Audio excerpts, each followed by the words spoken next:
Tonto sails through the air, landing in a Buckeye tree before it could plummet back to earth. "Dang it!" I yelled out loud while looking over at the Lone Ranger. The poor guy was already missing his mask because I couldn't wait to reveal his identity when Mom brought him home. Now, thanks to me, he also lacks a sidekick. "I guess we'll have to wait for him to fall out, Kemosabe," I said before escorting my trusty ranger out of the woods. His foot was a bit deformed thanks to our fluffy calico Muffin. I learned to put my valuables safely away in a drawer following the terrible incident. Whenever the wind whistled through the trees and up the hill, it sounded like something was attempting to speak to me. My imagination allowed me to believe it was the voice of Indians who once set up camp in the area. I could hear them laughing and dancing in the breeze as it swirled over blades of grass, providing welcome relief from the Tennessee heat. After returning home, I placed my Lone Ranger next to my Spidey comic and Stretch Armstrong before sliding the drawer shut. I caught a whiff of the fried chicken cooking in the kitchen before stepping outside to smell the freshly cut lawn. It's odd, but I'm not sure which odor is more pleasing. With a few minutes left before dinner, I decided to play a little more. The bus ride from school gave me plenty of time to do my homework. And the weekend is ahead of me, so I've got to make the most of it. One of my brother's old golf balls was partially buried in the ground under a hedge in the front yard. It's where I kept my arrowhead stash, so I knew it was there waiting on me. I plucked it from the hiding spot, tossing it into the air as I approached the house.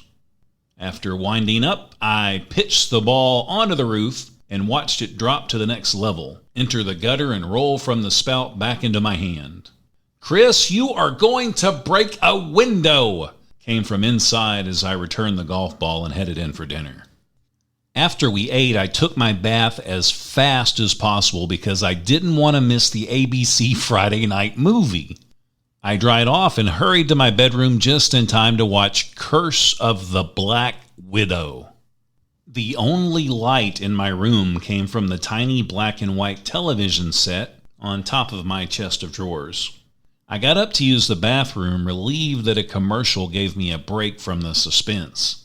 I'd left my pants laying around and decided it was best to pick them up before getting lectured. An arrowhead slipped from my pocket and fell to the floor. I must have picked it up earlier when I was outside. I dropped the relic on my dresser and continued watching TV. By the end of the movie, I was frightened to death. The television would stay on tonight because there was no way I would drift off otherwise. Pretty strange sounds can come from an old house when it's quiet and everyone is sleeping. Dad always told me it was nothing to worry about because older buildings settle and make noise. His words didn't help much as I made sure every inch of my body was entirely under the covers. Even with the sound of voices coming from the television, I could hear knocking and banging upstairs, while faint rattling emerged from the hallway outside my door. It was difficult reminding myself it was only the house settling. It'll be okay if I can just fall asleep, I thought as the bumps and pops grew faint and I nodded off. Jumping from my bed in confusion, I frantically looked around while gathering my senses.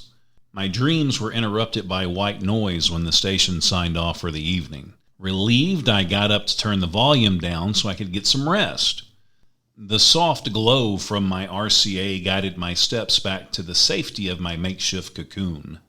Before reaching my destination, a strange vibration wrung from the floor entered through my feet and made its way to my ears. Frozen in complete silence, I did my best to catch a breath while the worst-case scenarios flashed in my head. I heard it again. This time, the unwelcome jangle weakened my knees and forced me to sit on the edge of my mattress. Lights crept halfway up the wall, exposing the doorknob. With my inside shaking, I stared into the darkness, waiting for the horrible racket to reemerge.